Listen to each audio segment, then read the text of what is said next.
This must be it. Can't see any number. 24, 25, 26... Aye. This must be it. Oh. Come on. What's keeping you? It's a bit blooming parky.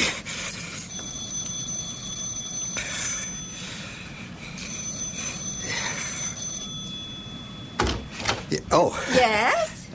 Mrs. Shapiro. Who? Would you be Mrs. Shapiro?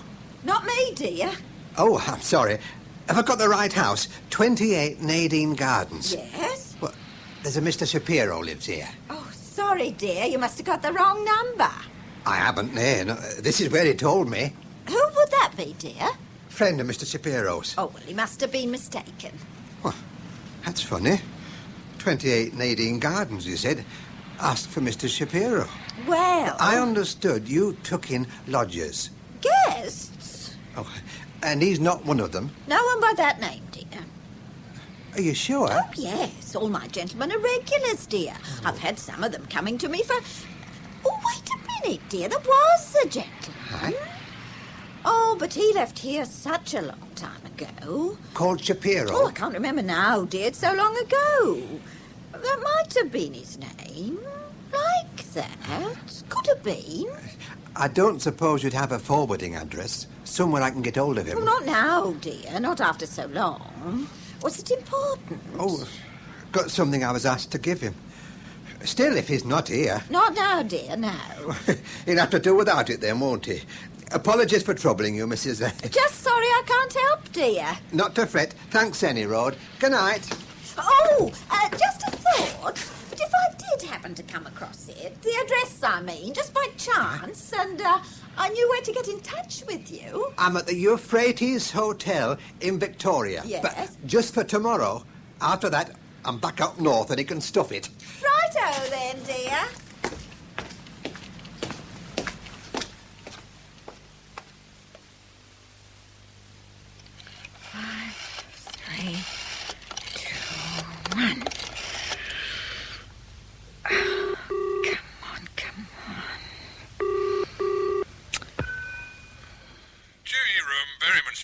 Any hot tips about the GGs, dear? You said you might have something for me. Hello, gorgeous. Hello. Long time no hear. What can I do you for? Listen, dear, I think someone must have been a bit careless. I've just had to turn a gentleman away.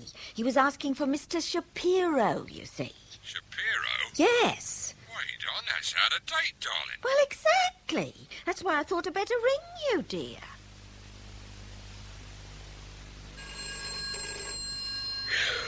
What? Oh.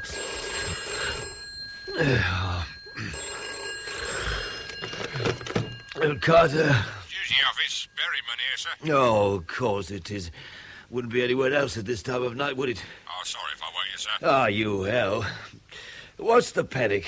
We've had a caller, but he's not family.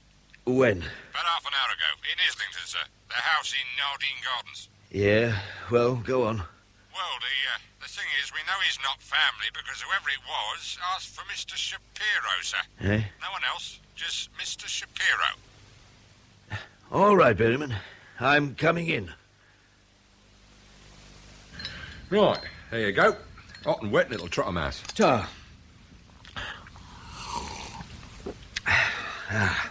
So, after you got the call from the landlady... I called Benny Freeman. He pulled his finger out a bit sharpish and got his bird watchers covering this hotel in Victoria, the Euphrates. Uh-huh. We also got a tap on. Our man arrived back there 40 minutes ago. What's our caller been doing since? Well, sleeping, as far as we can tell. There's no light on in his room. He's not used the phone and he's not moving about. At least, not now, he ain't.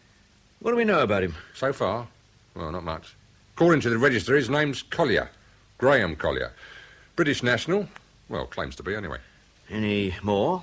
My only guesses. The hotel's used a lot by airline transit passengers. Night clerk says Collier's booked in for one night only, so, well, could be he's flying in or flying out. But you don't know which? No, not yet, sir. You don't know right lot then, do you? What have you been doing since you called me? Waiting for you to get here, sir. You haven't bothered to check the labels on his luggage, anything like that? The night clerk couldn't help. Collier booked in before he came on duty, and Benny's bird watchers didn't have time to get inside the room. What about airline passenger lists? Well, we're checking them now. Right. And after that, where he came from, what he was doing while he was there, what he does for a living, and what his wife likes to call him when they're in bed, right? We don't know whether he's married yet, sir. Then find out. That all, sir. Unless, off the top of your head, you can tell me what he was doing at one of our safe houses using an out-of-date password when nobody seems to know him from Adam, yes? Let's treat this joker a bit seriously, all right? Yes, sir. By when? By the time he leaves that hotel, 6 hours, 7, on my desk before we pick him up. Where will you be, sir? Right here. Right. Now, Berryman, Sir? any idea where I'll find Toby Lismore? Oh, I thought he was on leave, sir. I thought so, too, and that's a pity, because I want him back here. Pig. Oh, you pig. What do you... No, Toby, no. Oh, you know what you are, don't you? A boring, predictable chauvinist. Oh, this isn't fair. What about me? What about you? Now, shh, shh, shh. And be a good girl. Wow, that stopped you. Leave it. Why? No, Chrissy, no. Why not? Hello? I'd like to talk to Toby Lismore. Is he there? Who is it? Carter. Hang on, I'll find out. Toby, it's for you. No. Yes, he's here. It's Mr. Carter, darling. Carter? How in God's name? Give me that. Carter, do you know what time it is? Why? You in bed? Well, why aren't you? Because I've got nowhere to keep me cozy. How'd you find me? That's the business we're in, Toby boy. How soon can you get back here? Look, I'm on leave, You Carter. were on leave. Until just 2 minutes ago, you were on leave. Now we want you back here. Oh, go to hell. Listen, Toby, I need you. Now, back here. Not next week. Now. Look, I don't know where you get your You nerve. should be flattered, Toby boy. It's your head I want. All those clever questions you know how to ask and I don't. We've got a mark, and he's stopped moving until morning. I want you to lift him because I daren't let him run, and I need you to be nice to him when I do, and to find out what in hell he's playing at. That all? Except, I'm sorry, apologies to the wife as well. My wife is in Suffolk, Carter. You know that. Yeah, I know. It was she who told me where to find you.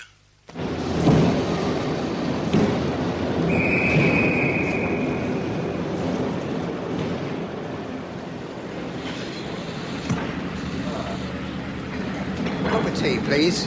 And I'll have one of them sandwiches. What have you got? These. Yeah, oh, ham, is it? I'll have a ham sandwich. Message for Mr. Graham Collier, passenger to Preston. Mr. Graham Collier, travelling to Preston, please go to the station manager's office.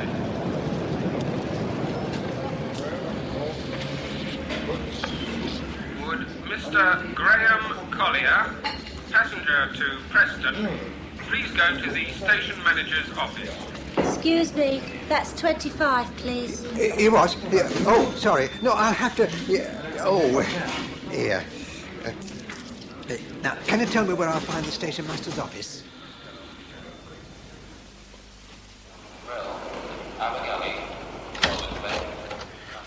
Can I help you? Oh, my name's Collier. There was a call for me over the... Collier? Mr. Graham Collier? Yes. Oh, glad we've managed to contact you, sir. Oh, who are you? A friend of Mr. Shapiro's, actually, sir. Asked me to say how much he's looking forward to meeting you.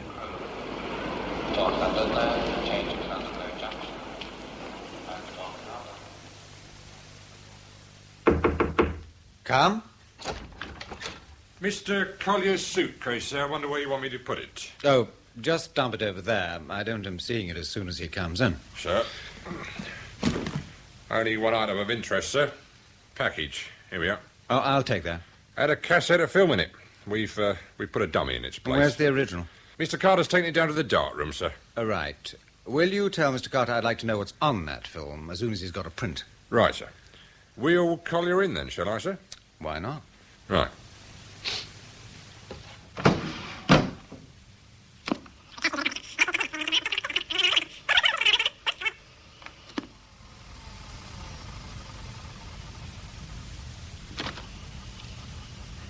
October the 23rd, subject Collier, Graham. File reference CG/TL/M587/S. First interrogation commences 9:57 a.m. Come. Mr. Collier, sir. Good morning, Mr. Collier. Are you Shapiro?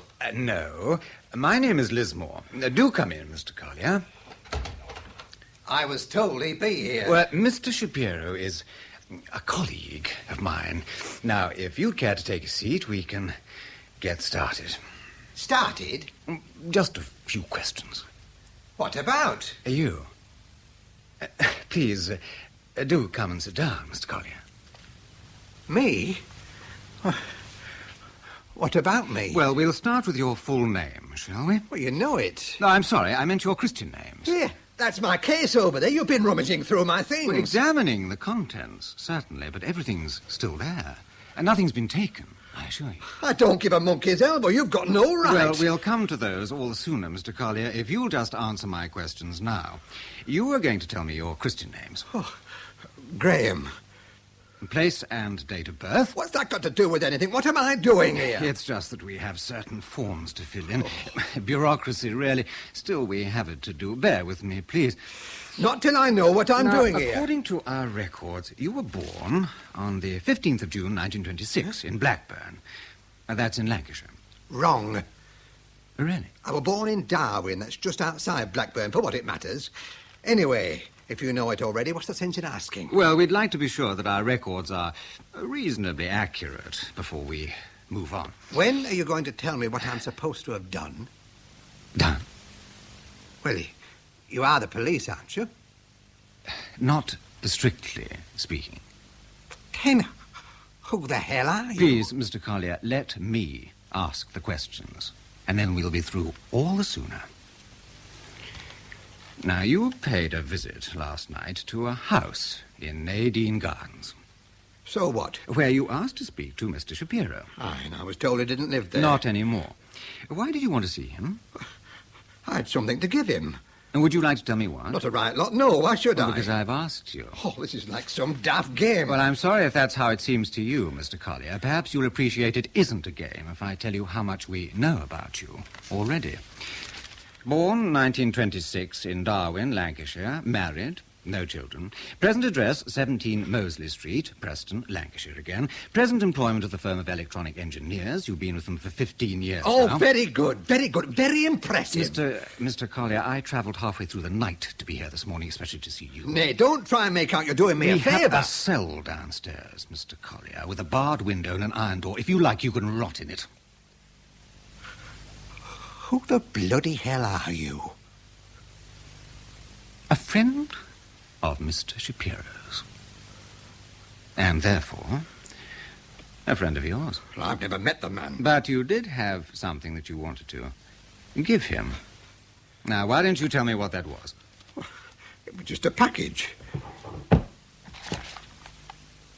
Would this be it? It looks like it, aye.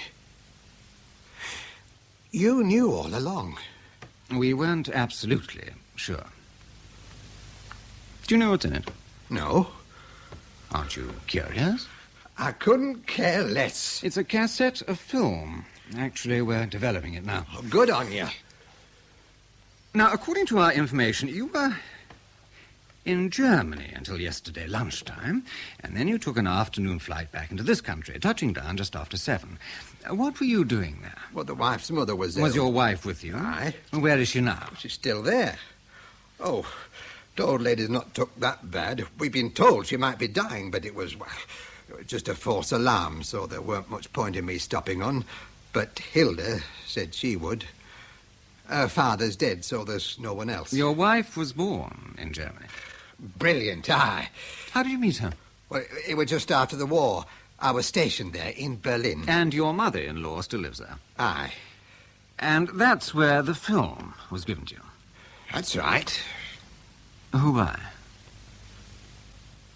Who by, Mr. Collier? A fella I met in a bar. His name? I don't know. You surely don't expect me to believe that. Believe what you like. It's the truth, whether or not. I met this fellow in a bar and we got talking. He asked me to do him a favour, but he never told me his name. And I never thought to ask. A complete stranger walks up to you in a bar and asks you to smuggle a cassette of film into this country. And you agreed, just like that. Oh, you can make it sound daft if you want to. Any road. I never thought of it as smuggling. Did you know what was in the package? Well, no, I've told you. So, you could have been carrying anything. Drugs, guns, even a bomb. Oh, give over. You say you met him in a bar and got talking. Tell me about it. Well, I were having a bit of an argument with the barman. I'd paid for my drink, but he kept saying I'd not given him enough. I couldn't catch it all, couldn't tell what he were on about. Then this other fella started translating and got it sorted. I see.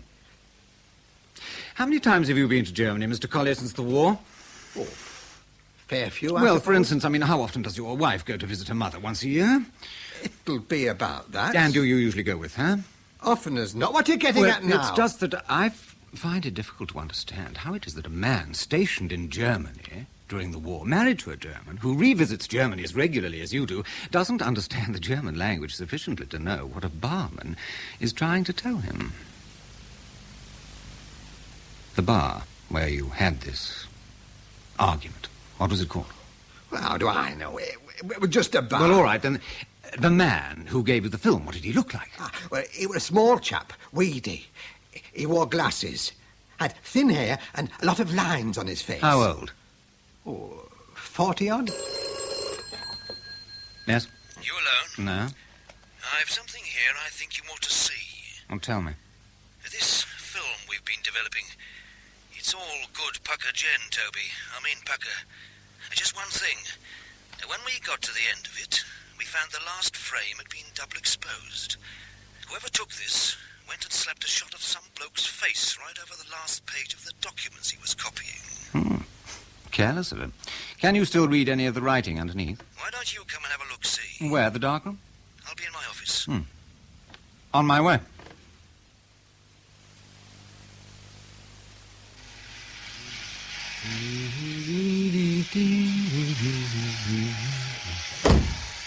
Oh, you're disgusting. What? You're supposed to shave when you get up in the morning, not at midday. You're seedy, Carter. Oh, get stuffed.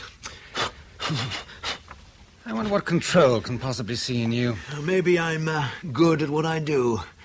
And maybe if I wore a Ponzi striped tie like yours, it might stand out a bit. Look a bit incongruous, you know. Say if I was running for home somewhere in the zone. Might even get me shot. Tush. You're just sore still because I busted your weekend. You can go to hell and back before I'd admit that to you. What do you make of Collier? He's a moron. I've put him downstairs to cool his heels and try to think up a better story than the one he's telling up at the moment. You don't believe Well, it? his story's so bloody awful, I can't see how it can be anything but true. But he's not frightened enough. He's not squealing about his rights the way I'd have expected. I don't know. Well, where are these photographs? Oh, here. You'll find the one that's double exposed at the bottom. So it is. Well. Anyone we know? Nope, So maybe it was just an accident. not possible. If someone's gone to the trouble, maybe even risked their life to photograph highly sensitive documents, which is what these appear to be, he is not going to ruin the last page by taking a happy holiday mugshot over it. Not unless he's very, very careless or has a very good reason. Now, I don't believe anyone could be that careless. So there has to be a reason. What? Don't ask me. That's for you to find out. Well, not entirely. It is your case. Then it's down to both of us. Right? Regrettably. Fancy a bite to eat? No time. Pie and a pint, then. Why not? Just round the corner. Come on.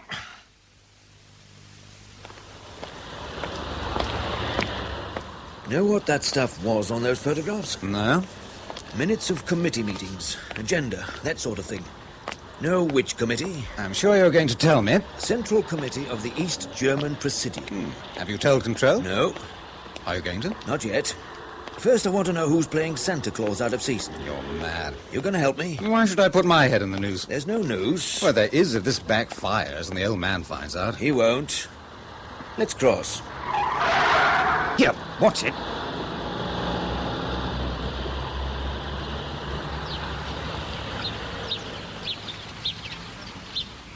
That's better.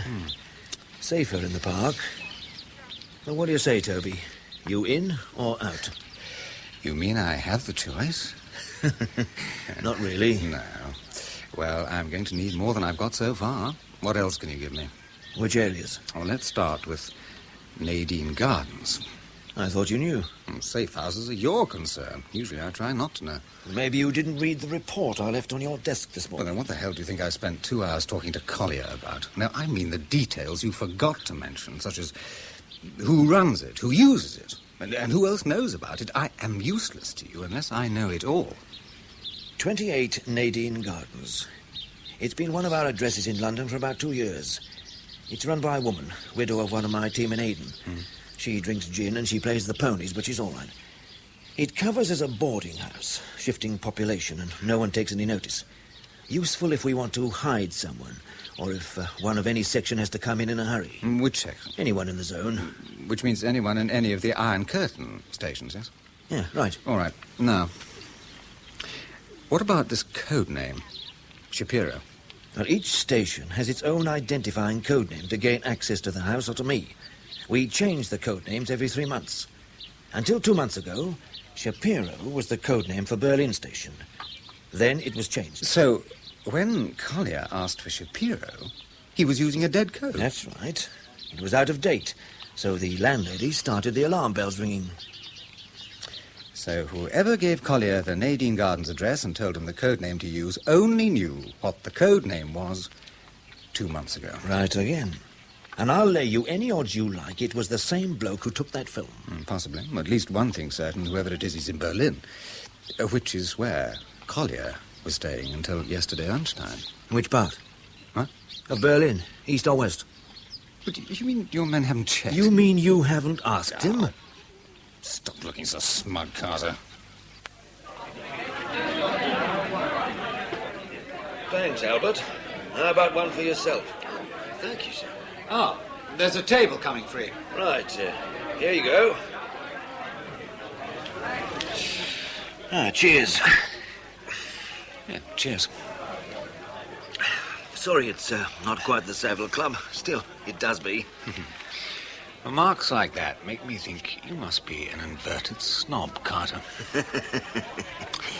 Have you thought what your next move's going to be? I've already made it. I've recalled the head of Berlin Station. Bloke called Alec Fowler. Do you know him? No. Oh, he's been round a bit.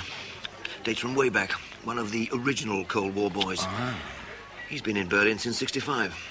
And before that, he was running operations in Checo. 65 was the year I came in from Berlin and took over from Mathieu as operations director here. Fowler thought he was in line for the job, but I got it. And he got my old station as a consolation prize, so we don't talk much anymore. Have a lot to catch up on then, won't you? Where will you be? We're down at the old country place. Thought it might be better. Less hassle. More peaceful there.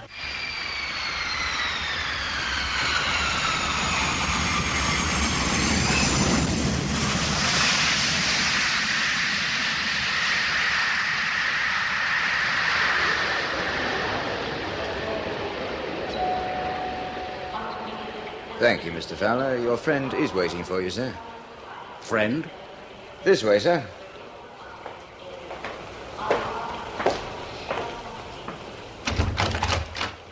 Hello, Alec. Carter. Welcome home. Home? Looks more like a customs and excise frisking shed to me. And they're the same the world over. I've been through damn near all of them. Well, anyway, it's good to see you. There must be something about the way you say that. I mean it. Didn't expect it to be you, not here. Berryman, maybe, even Benny Freeman. But not you, Carter. Why not me? Didn't think you'd still be doing your own legwork. I don't. But you're special. Is that what Control told you to say? Nope. Control doesn't even know you're in the country, Alec. So, this is your operation? Strictly mine. Not an operation, though. Debriefing. That's all. Debriefing? Mm-hmm. Since when was a debriefing so urgent you don't even have time to pack a toothbrush and you have to grab the next flight out as though you're blown sky high? What are you after, Carter? That's half the trouble. I wish I knew. Feel up to travelling? Where to? I thought we might take a trip down to the old health farm. That is, if you fancy it. I was hoping to see Piccadilly Circus and the changing of the guard. And then why not save it as a treat for after we've finished? Eh?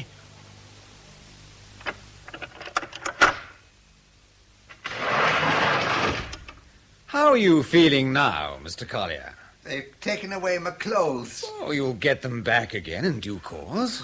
It's cold. Well, if you wanted another blanket, why didn't you say so? The guard would have brought you one. I want my own clothes. So, And I want to see a solicitor. This isn't legal. well, I'm afraid we can't allow that, Mr. Collier. No one knows you're here. And no one will ever know, unless you cooperate. Huh? To all intents and purposes, you've disappeared off the face of the earth. Thousands of people disappear every year. Tourists, housewives, husbands... If you want to scare me, you're succeeding. I'm scared, all right. But how's it going to help you, me being scared witless? Didn't think we had secret police in this country. Tell me again about the package containing the film. When was it given to you? When? The date. Day before I flew home. October 21st? Aye. Was your wife with you? She knows nothing about it. I were on my own. Where was your wife? With her mother. Where? God help me, I'm just saying. I mean the address. Well, Mr. Collier? Well, she lives in a community block. I can't remember the name of the street. It's behind the Friedensplatz. She's got a little flat. Well, it's a maisonette, really. Behind the Friedensplatz. Doesn't that mean P Square? So I'm told. Now, if my memory serves me right, that's in East Berlin. So what? And the bar where the package was given to you. Where was that, east or west? East. Well, does it matter?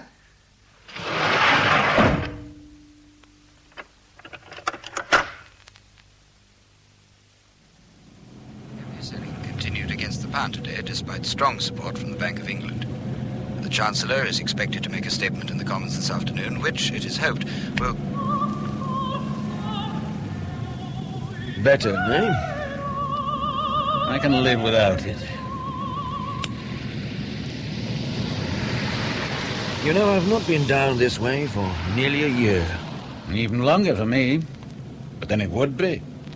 I can remember the last time I came. It was when Control told me you were coming in from Berlin and I was to take over from you out there. And I thought I was coming to be told I'd got the plum. Ha! Yeah, well, I'm sorry if that still twists your guts up. But I was as surprised as you. Not anymore, Carter. I don't care anymore. When am I going to know what this is all about? My briefcase is on the back seat. There are some photographs in it. Can you reach? Yeah. Got him. See that top one? It's got a mugshot on it. I want to know who it's of. Recognize him? Do you expect me to? You might. From that? It's double exposed, for God's sake. Is this what you pulled me back for? Just to look at this? No, not just that. But it's part of it. Part of a mystery, Alec. The mystery is whose face is on that photograph. And after that, who took it. Why should I know? Because it came out of Berlin 3 days ago. Not by me. We know that, Alec. It came in the raincoat pocket of an hilarious little joker called Collier, who turned up on the doorstep of 28 Nadine Gardens, asking to see Mr. Shapiro. What? So I'd say that either means you've been blown, or Collier's had contact with someone in one of your networks. Next questions. If Collier's straight and on the level, carrying for one of your contacts, which one? And why wasn't the film passed via you? That's impossible. It's happened. Shapiro's a dead code. So you're blown? No. No, actually, I don't think so either. That mugshot came at the back end of those photographs. Now, why it's there, I don't know. But that lot's worth something, and I'd say the source is a good one. So, who is it? If Collier knew about Shapiro and Nadine Gardens, it has to be one of yours. No. Everyone in my section knew that Shapiro was dead. Someone did. Everyone. No, Alec. I think someone in one of your networks took that film. He also wanted us to see a man's face. We don't know why. But he was in a hurry.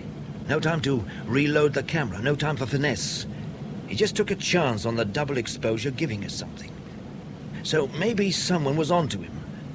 Maybe he had no time to make contact with you, or maybe it wasn't safe. So he did what he could. Found himself an English tourist, took a gamble, and used him to bring the film out. Now, we need to know who and why. It's impossible. What is? These photographs. There's only one man could have got hold of stuff like this. His name's Egon Stalik. So? That name should ring bells. I sent you a report about him. He was arrested a month and a half ago.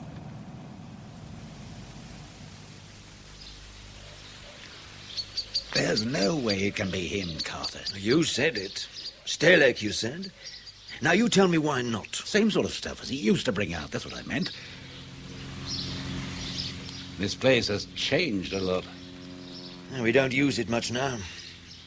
It's all changing, Alec.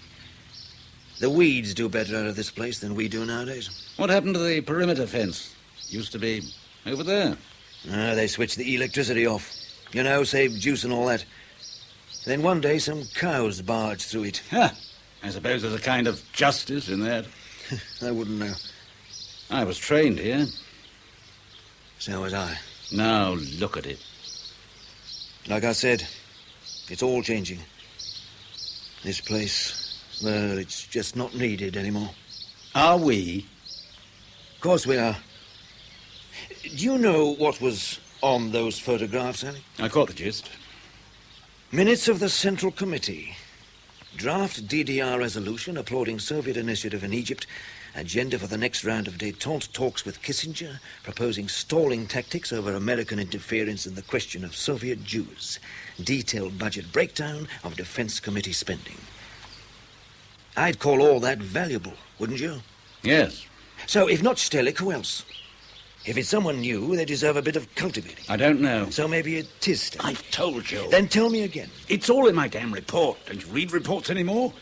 You've got it all in there. That's right, but I want you to tell it to me now all over again. Stalik was arrested a month and a half ago. About that. I can't nail the exact day. I didn't know for about a week. And over there, people prefer not to remember what happened yesterday. When I tried to check, no one knew anything. How did you find out? I got a routine message from Stalik that indicated he was ready to make a drop. He never turned up. I waited a few days for him to contact me again, but he didn't. So I went looking.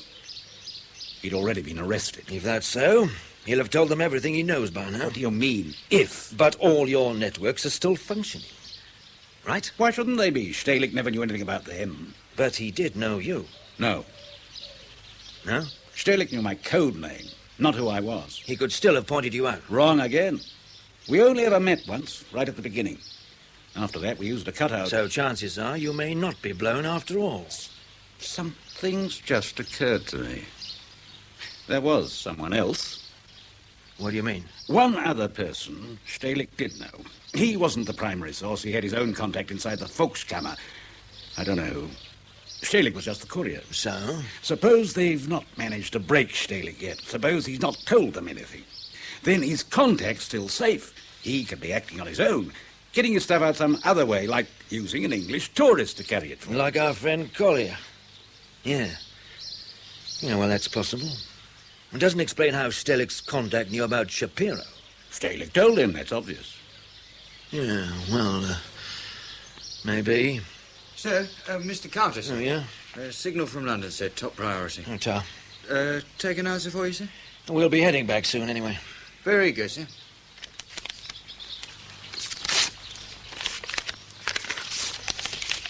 Oh, message from Lismore. Well, get this. Imperative check movements of Hilda Collier, née Brecker, East-West Berlin. Particular reference period, 20th of October onward. Also verification state of health of Frau Eva Brecher, Zimmer Nummer 5B, Gemeinschaftswohnung, Hartakerstrasse, East Berlin. Checking up on Collier's wife.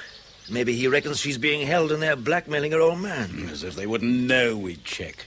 You got someone minding the shop who can handle it for us? Yes. Who is this, Lismore? My opposite number in London. He's a very clever bloke. Sounds like it. Oh, you never know. You may meet him. Why? He may want to ask you some questions. For a simple debriefing, I'd have said you're asking enough of them. Yeah, but here's a better. They're harder. You mean as the interrogator? That's right. Why? Why me, Carter? Well, I'm not saying it will happen. I'm just saying it might. Always wear velvet gloves when you slap people in the face, do you? Nothing personal, Alec. You know that. No, not much. This bloke, Collier, you know, the guy who brought us the film, he gave us a description of the fellow who passed it to him. Small, in his 40s, thinning hair, heavily lined face, and he wore glasses. That remind you of anyone? No. You sure? It could be anyone. Yeah, we know it's not very detailed, and we know it's not easy. All the same, you might know him. I don't think so. Do something for me, will you, Alec? You say you met Stalik. Just the once. Tell me what he looked like. It doesn't prove a thing. What doesn't? As if you didn't know. Why don't you tell me? Stalik's about 48. He's a thin little bloke, weighs about 9 stone, 5'7" at a guess. He's got wispy hair, his face is all lines and creases, and he wears glasses. Now that's what you wanted. It matches the description you've got. But I'm here to tell you there's no way it could have been him. That's what I was afraid of. I'm being set up for something. Let's go send that signal, shall we, Alec?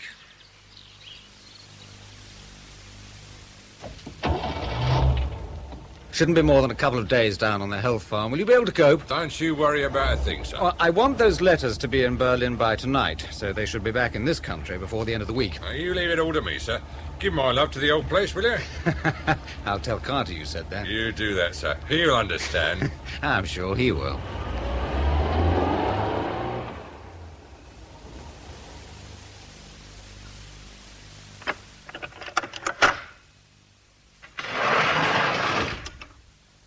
Morning, Mr. Collier, sir. Brought you a cup of tea. Mr. Lismore asked me to tell you he's had to go out of town for a short while. Only a day, we hope, two at the outside. Still, I'm afraid we'll have to ask you to stay here until he gets back. So anything you want, just knock on the door and tell the guard, and I'll see what I can do for you, all right? Oh, there was just one other thing. We've drafted a letter to your employers explaining that your mother-in-law is more seriously ill than you thought, and that you'll have to stay on in Berlin for another few days. Here we are. It just needs your signature at the bottom. No. We've also written one to your friends, the Robertsons, apologising that you'll not be back in time to take them to the Halle concert on their anniversary like you'd arranged. You can borrow my pen, sir. Try and make me. You can always have your signature forged, you know. Dead easy. Aye, I'll bet. I wouldn't put out past you. Fair enough.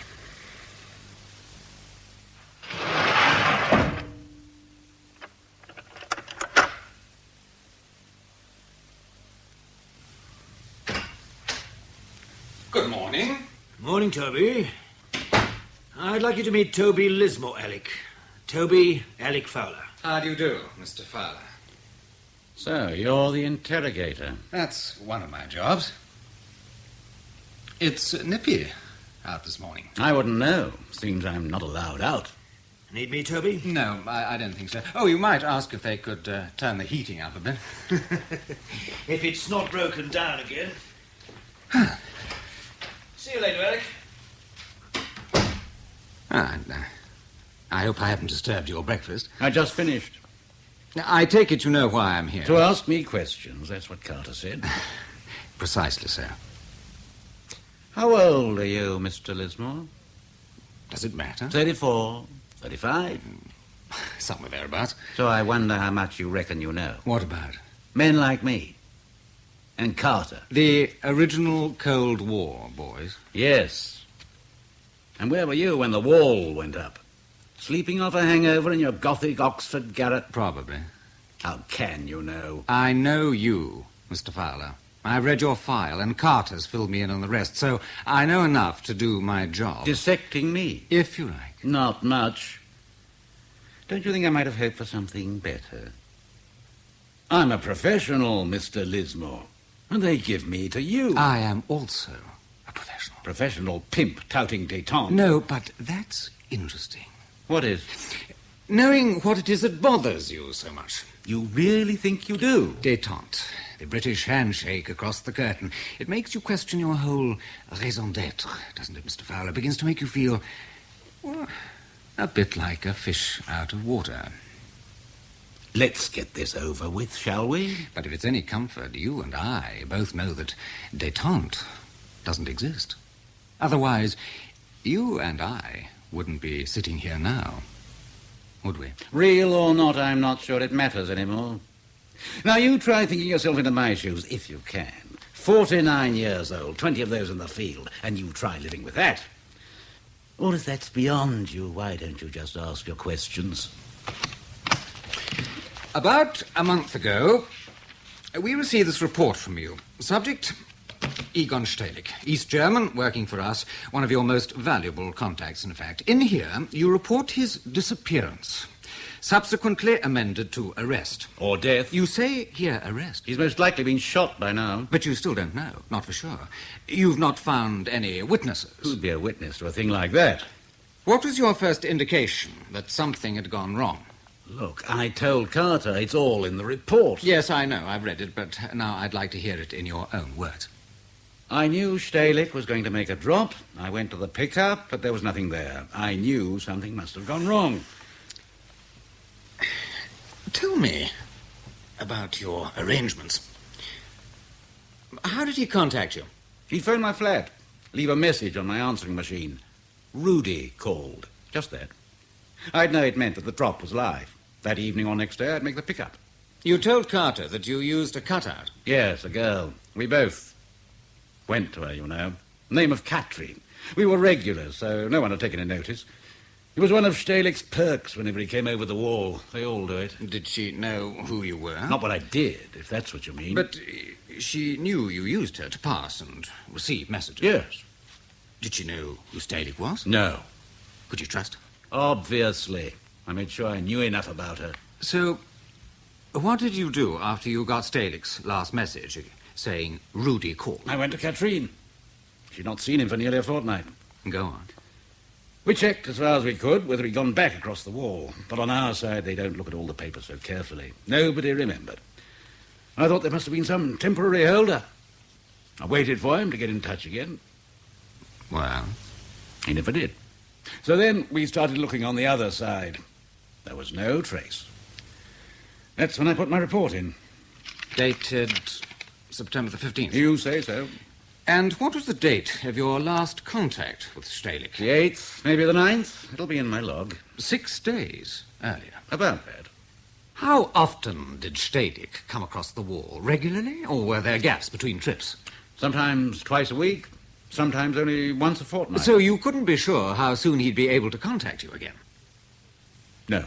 Yet you only gave him 6 days before you reported him missing. I'd been checking. But you weren't sure. You couldn't have been. You'd found no witnesses, no evidence at all, in fact. He was missing. You assumed either arrested or dead. That's right.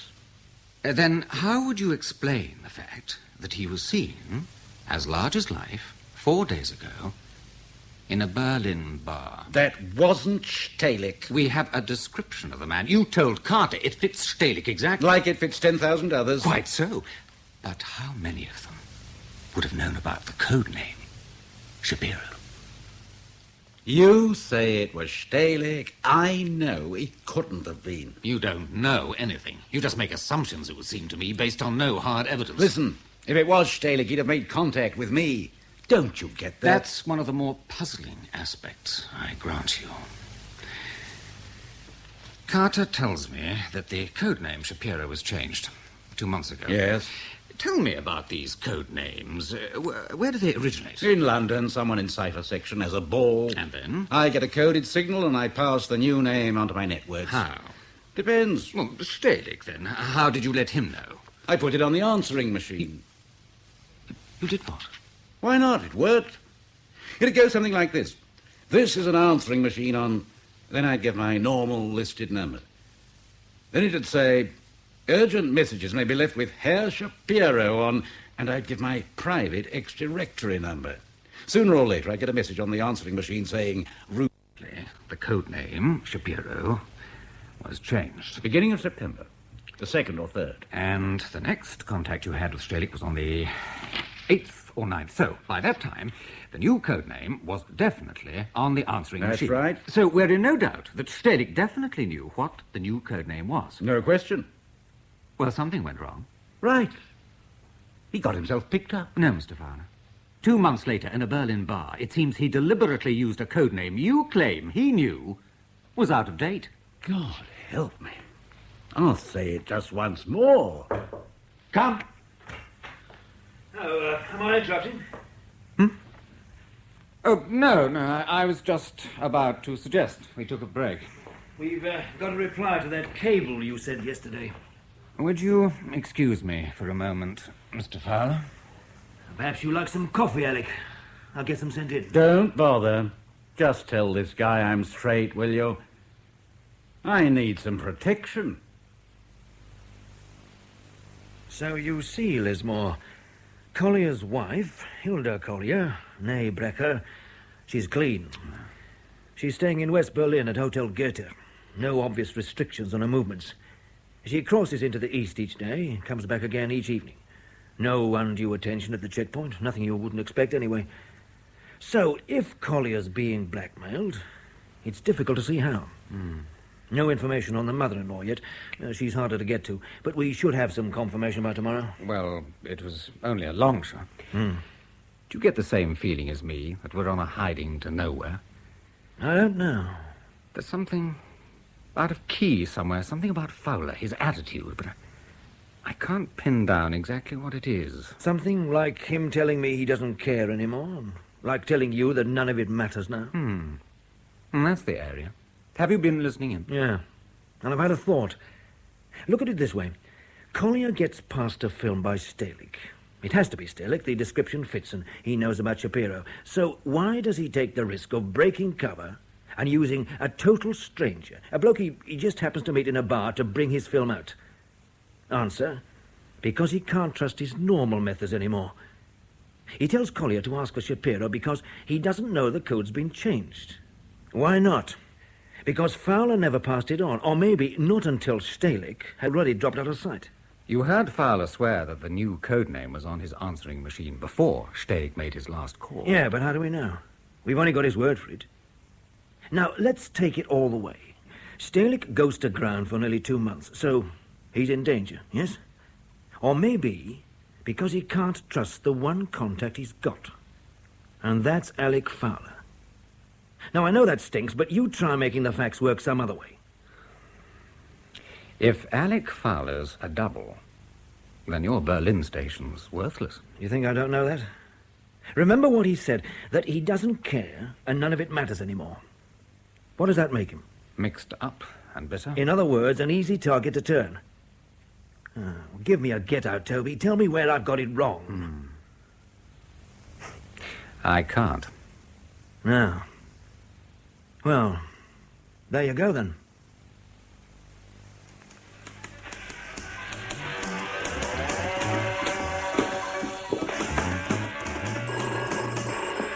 Oh, God. Duty room, Berryman speaking. Any hot tips about the GGs, dear? You said you might have something for me. Hello, gorgeous. Hello. Yeah, I thought the ponies had been washed out today. Look, I want your Mr. Carter. Is he there, dear? No. Why? Well, it's happened again, dear. What has? I've had another caller asking for Mr. Shapiro. You received a message from Stalik. Rudy called. When did you get it? The 8th of September, I think. The 8th or the 9th. But you can't remember which. You understood from this that Stalik had made a drop. Or was about to. But when did you go to make the pickup? That same night. How did you know the girl Catherine would be free? Phone first. Always did. So she'd regard it as perfectly normal. Perfectly. So you went, just like normal. Only this time, she hadn't got anything for you. Stalik hadn't been near her. Well, why didn't she tell you that? When you phoned? What? When you phoned. to check that she was free. You mean ask her on the phone? Well, why not? You left messages and code names on your answering machine for all the world and his brother to hear. Because everything I did just like normal, routine. My visits to her were normal routine. So you paid visits outside working hours, Alec? Yes. Don't bother pretending to be shocked. And you didn't on the phone say, have you seen my friend today, or anything like that? Which friend? How would she know? What? Stehlik wasn't the only contact I ran through her. My God, she was a wholesale postbox. And you didn't use code names for your various contacts? Not with her. A pity. You might have saved yourself a trip. And missed a bit of fun. But perhaps you're a Puritan, Mr. Lismore, so you wouldn't want to know about that. When did you begin to check on Stehlik's movements? Next day. And when did it dawn on you that Stehlik must have been arrested? It just began to look that way. Toby here asked you when, Alec. And I've told you I don't know. A few days later, that's the best I can do. The report you sent to London is dated the 15th. So you keep telling me. Obviously, you didn't waste any time. I didn't exactly hang about, no. Being a bit worried. That's not what you said yesterday, though, is it? What? Yesterday, you told me Stehlik was arrested a month and a half ago. You couldn't tell the exact day because you didn't know for about a week. You didn't know for about a week. Your words. Now you're telling us that you checked and you knew inside 4, 5, 6 days at the most. 6 days, 7 days. You were worried on the 9th and you were already checking. You didn't hang about, you just said so. Although, of course, you had no real reason to be worried at all. As far as you knew, Stehlik had probably crossed back into the East and would contact you again. That's what you told me this morning. You told me that you actually waited for him to contact you, and only when he didn't did you start getting worried. You're just playing with words, both of you. Words are important after all. Perhaps you should choose yours with greater care. Meaning? That you knew Stehlik had been arrested much earlier than you claim. How could I? Because you were expecting it. Expecting it? Don't be so damn silly. How could I have been? Because you'd already put the finger on him, Alec. In God's name. Our thesis is that somehow, luckily for us, Stehlik got wind of the fact that you betrayed him and went to ground, until 5 days ago, when he reappeared in a Berlin bar. You stinking bastard. Oh, we know it smells, Alec, but most things do when they go bad, so perhaps it's you. You bastard! Now sit down! Yeah, Carter? Berryman here, sir. We've had a development. Like what? Like a live-action replay this end. Berryman, in words of one syllable, you just tell me. Nadine Gardens. We've had another caller asking for Shapiro.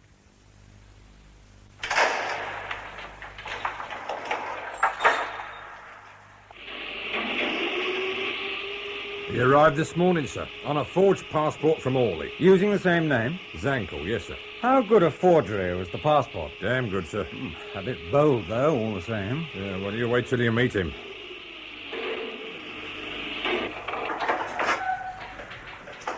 What do you mean? Sir? When I meet him? Well, I wish you a lot of luck, sir, that's all. Put your nose out, has he, Berryman? Bit of an arrogant so-and-so, if you know what I mean, sir. And he claims we're actually expecting him. Yes, sir. Keeps talking about a photograph. A photograph? Yes, sir. Now, just a minute. What? Did you ever see those photographs we took off Collier? Brief look, yes, sir. Well? It could be him, sir. I can't be any more definite than that. Ah, at last.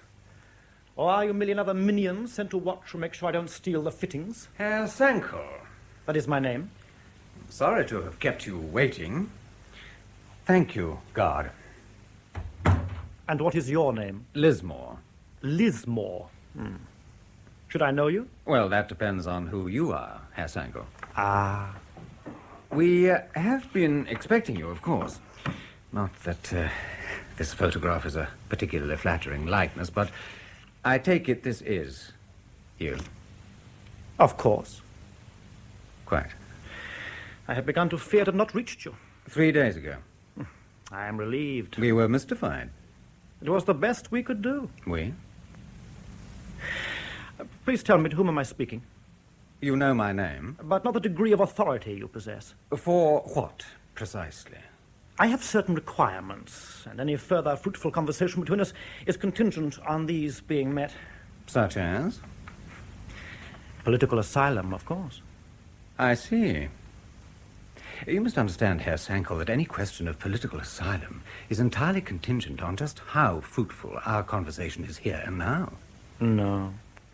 I hardly need to remind you, Herr Sankel, how you entered this country on a forged passport. Now, if you'd like me to contact the immigration authorities... You wouldn't. Too much is at stake. I've only your word for that. You have proof of the quality of my information on those photographs in front of you now. Still not enough. Then how am I to protect myself? Why not try trusting us?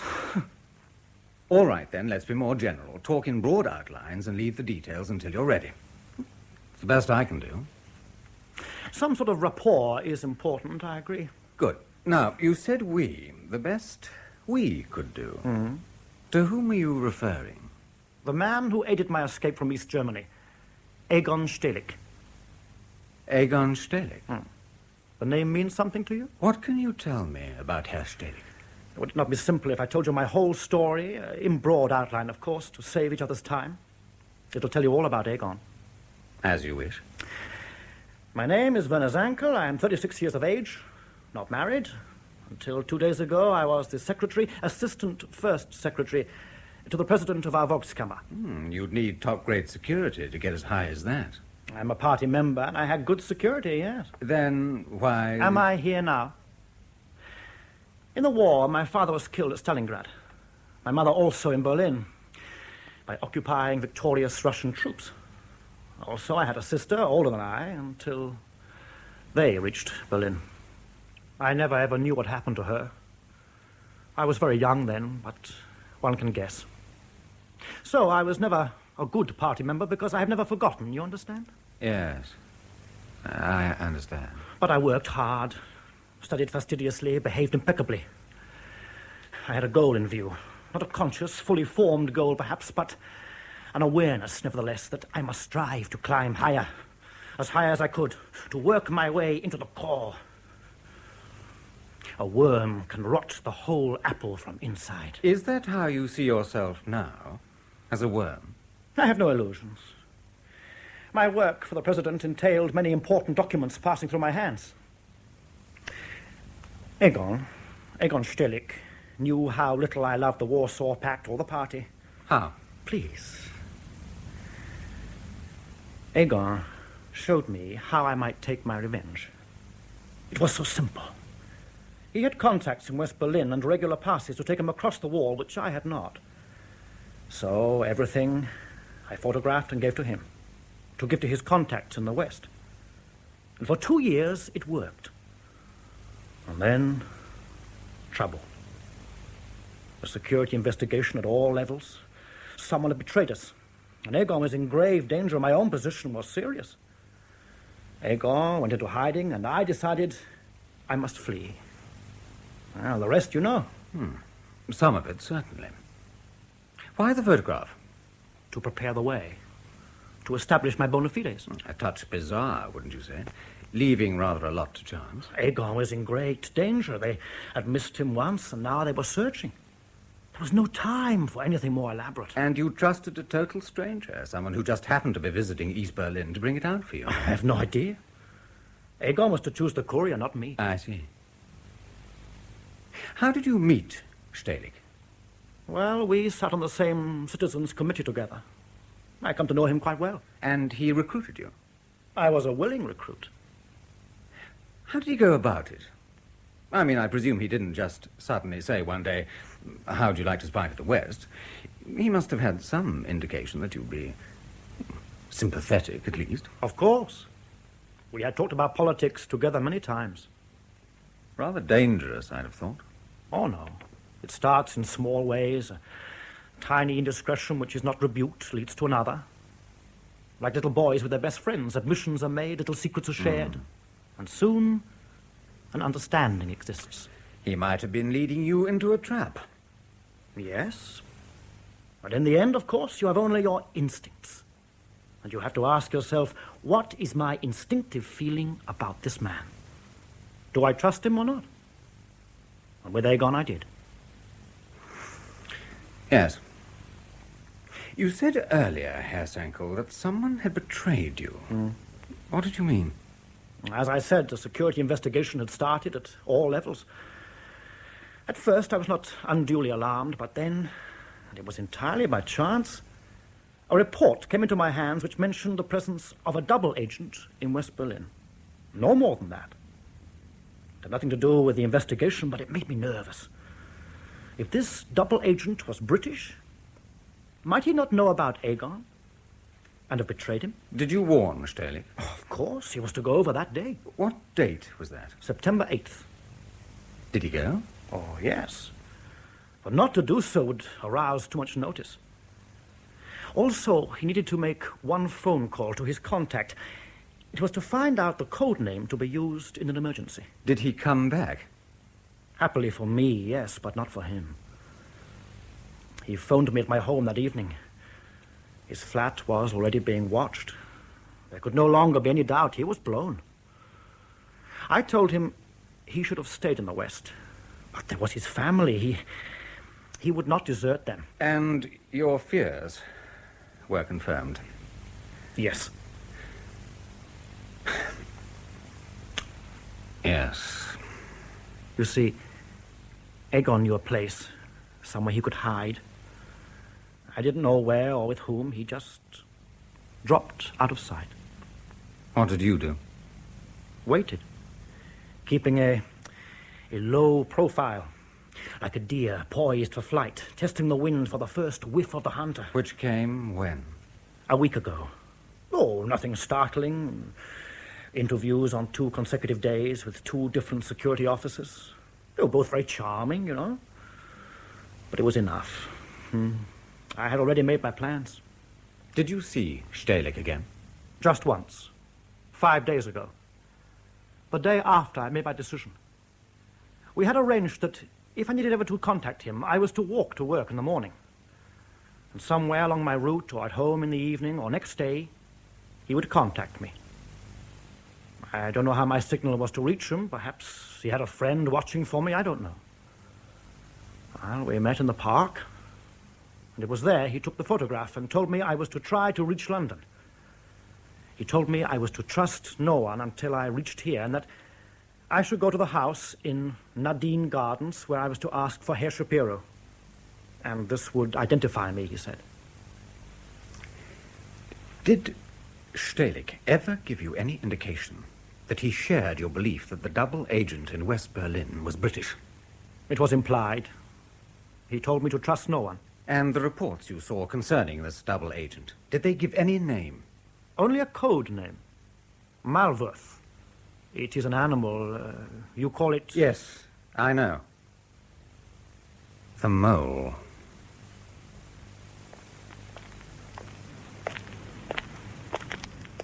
You think I enjoy your company, Carter? You know how it is, Alec. Someone's got to watch you. Might as well be me. Why? I mean, where would I run to? Depends where you call home. No place. It's as bad as that. You don't know the half of it. Try telling me. I'd like to understand. This is what it all comes to, is it? Carving up your friends because you can't remember who your enemies are anymore? I wish it was that crazy. Crazy? Why don't you open your eyes, Carter? It's all a crazy game. What is? This, you and me, what we used to believe in, what I've spent 20 years in the cold for. What we used to believe. Why the past tense, Alec? Why not? You think Britain matters anymore? You think anyone cares about us? We're bankrupt, always running. Haven't you heard yet? The Arabs own us. East-West détente, why not? We've no secrets or influence left worth spying for. And you and me, we're left playing charades, pretending the Britannia still rules the bloody waves.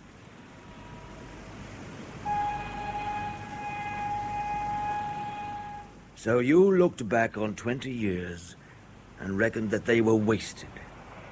And you couldn't live with that. So you did the double and found yourself a new master who could give you back your reason for being... No! There's a way we can nail it, Alec. You said Stehlik only knew you by your code name. But you never told me what it was. What'll that prove? Maybe that we're Wrong. It was Mole. Mole. Then God help you. Because that proves we're right.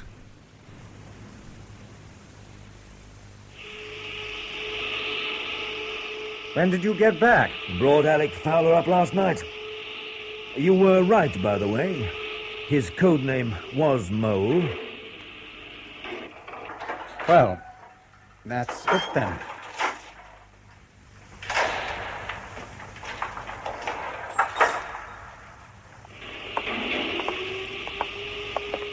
Time to take the wraps off, wouldn't you say? Tell the old man what we've been up to. I'd say almost. Why, what is there to wait for? I've had a preliminary reaction to that film we took off Collier. All very unofficial, but our zone gazers are going quietly off their heads with excitement about it. Oh, they want Zankel. And Fowler's code name was the last piece in the jigsaw. The last but one. I've just read the transcript of your session with Zankel, and there's one place I need clarification. Where? Zankel says that he knew from reports he'd seen that the double agent in West Berlin had a code name, Maulwurf.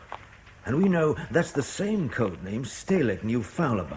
Mm-hmm. Now, what I'm not clear about is whether Zankel told Stalik that Maulwurf was a double. I mean, actually told him the name.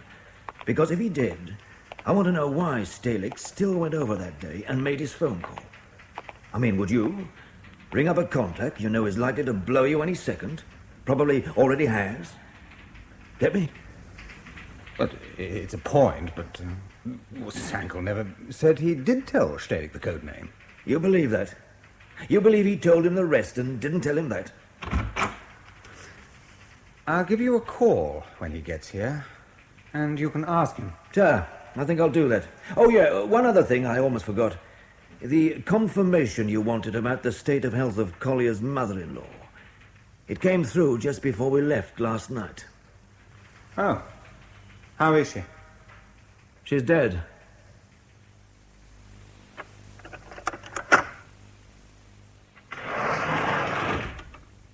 You've met my colleague, Mr. Collier. Morning. We'd like to ask you one or two more questions, if we may. Tweedledum and tweedle-bloody-dee. When do you expect your wife home, Mr. Collier? No idea.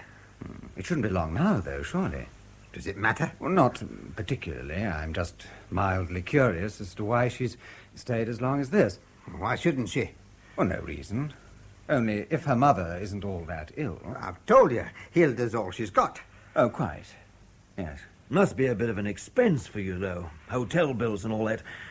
Hotel Curtis not all that dear, I know, but still, mounts up just the same. Well, you could say I'm making up for it, then, because I'm not spending much here. You didn't tell us. You didn't, did you? You never told us exactly what was wrong with Frau Brecker. What? Her ailment. Oh, old age. Ah, but I thought, and correct me if I'm wrong, but I thought you initially flew out to Berlin because you believed that she was dying. That's what they told us. And who would that be, Mr. Collier? Doctor who wrote. But, in fact, when you arrived, you discovered that wasn't the case.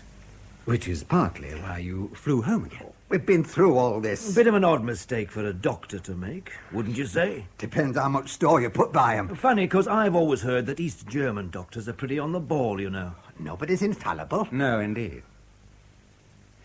Would it interest you to know that we've arranged for a second opinion on Frau Brecker's condition? You've what? I'm sorry to have to tell you that the earlier diagnosis has been confirmed. You've never had no second opinion. Don't talk daft. She's dead, Mr. Collier. What? She died from cancer 2 days ago. Rubbish. I'm afraid not. We had a message confirming the fact last night. Obviously, your wife is staying on for the funeral, but she should be home in a day or two. No. Yes. So now we want to know why you told us the old lady wasn't really ill. It's the truth. You're lying. Unless, of course, you didn't know how ill Frau Brecker really was. That's what I'm saying. Because if you had, you wouldn't have flown home, would you? No. Did you see her? Yes, well, of course How I did. was she? Oh, all right. Sleeping, perhaps. That's right. So if she'd been in a coma or under sedation, you wouldn't have been able to tell. No. Oh, come, Mr. Collier, please. You expect us to believe that you didn't notice how thin she was, how emaciated, that you didn't notice that anything was wrong? Well, she's an old lady. You expect us to believe that doctors still hadn't told you? What the hell do you know about it? Not as much as we will when you've finished telling us.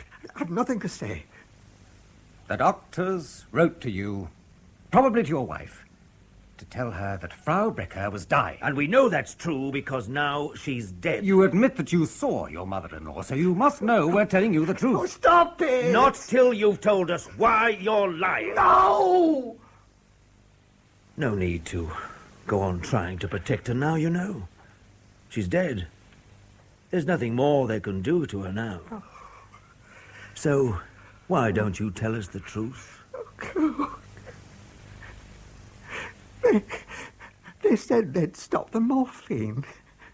Said they'd not give her any more morphine. Oh, my God. We hope you slept well, Herr Zankel. Tolerably, thank you. Good. Perhaps I should be flattered. Flattered? To have two of you to interrogate me? No, I'm only here out of interest, Herr Zankel. Oh, incidentally, the stuff you and Stalek got out to us over the last 2 years has been some of the best quality information I've ever handled. Thank you. Mr. Carter's really here because he'll be taking care of you for a while. My nursemaid. Then my application has been successful? Let's just say that we don't want to lose you. What Mr. Carter means is that a decision has now been made, in principle at least, to facilitate your staying in this country. Which amounts to the same thing? Let's all hope so. There has been an impediment? Well, not at all. But we would like further details regarding one or two aspects of your statement. For instance, when you warned Stalek of the danger he was in, did you actually mention Malwerf's name? If I had, do you think he would still have gone over that day? How could I tell him Malwerf's name when I didn't know it myself? You didn't know it? No, not until much later. That's not quite the impression I gathered yesterday. Oh, I'm sorry, but you didn't ask me yesterday. There's something I'd like to ask Herr Zankel. It's got me guessing. You told Herr Lismore that you warned Stalek he might be in danger on September the 8th, and that was the day he crossed over into West Berlin. Am I right? Yes. While he was there, he made a phone call. That what you said? To his West German contact to be given the emergency code name, yes. And when he came back, he told you what that was? No, not then. Not until our last meeting 6 days ago. I knew I hadn't much time. I needed help. And that is when he told me. What was it? Well, surely you know. Yeah, but you tell us again what he told you. He said I was to come to London, to an address, 28 Nadine Gardens, and there I was to ask for Herr Shapiro. And this would identify me, he said. You're sure he said Shapiro? Oh, yes. Yeah. That's what I can't work out.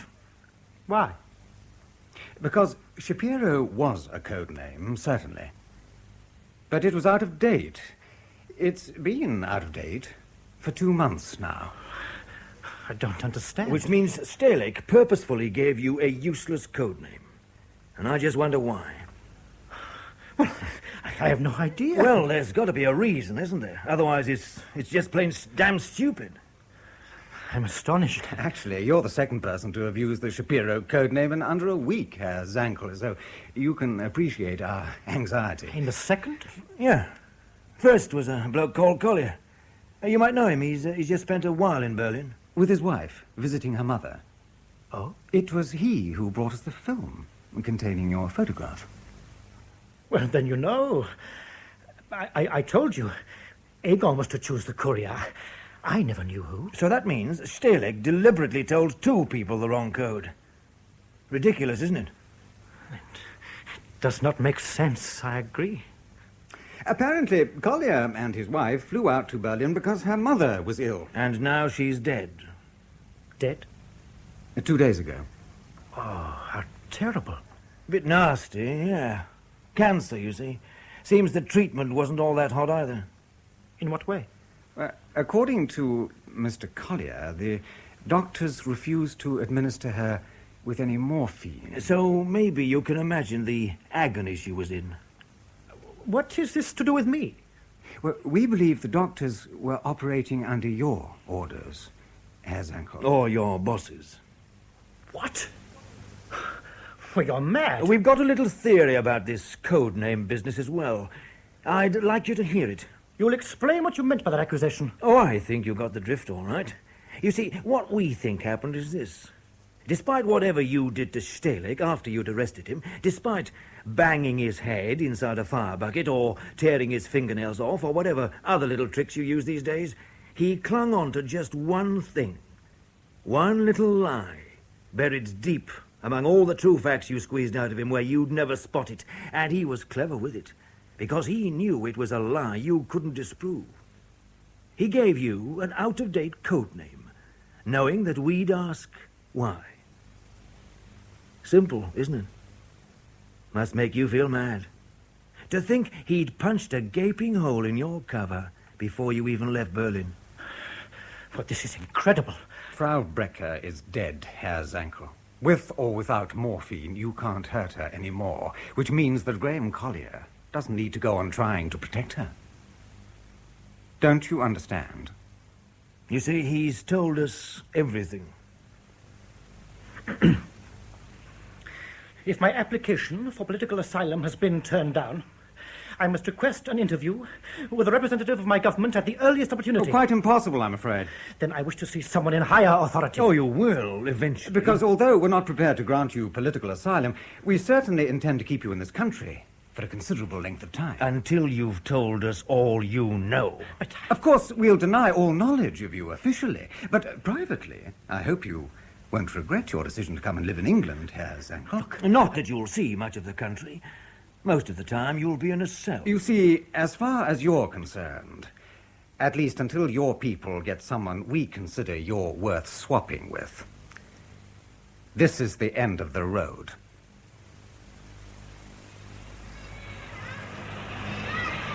Say that again, Carter. You're clear, Alec. We made a mistake. You can go home. Just like that? What else is there? You really don't know. It can happen.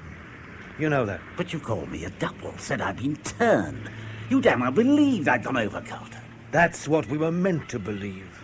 That's what it was all about. They reckoned on discrediting you and planting Zankel on us while we were too busy crucifying you to notice. Bit clever, really. But it got screwed up. Now you're clear again. Well, just saying that's not quite good enough, sir. All right, then, what do you want? An apology? Wouldn't wipe the stink off. I want out of your section. I want out of this service. For good. Where would you go, Alec? What would you do? I'll find something. 49 years old. 20 of those in the field. What do you see you? Damn you, Carter. Live with your own uselessness, but don't write me off. I'll find something worthwhile. Then I'll try to spare time to pity you. Yeah. Well, you'd have to anyway. You couldn't go back. You'd be no use. Because you've been blown.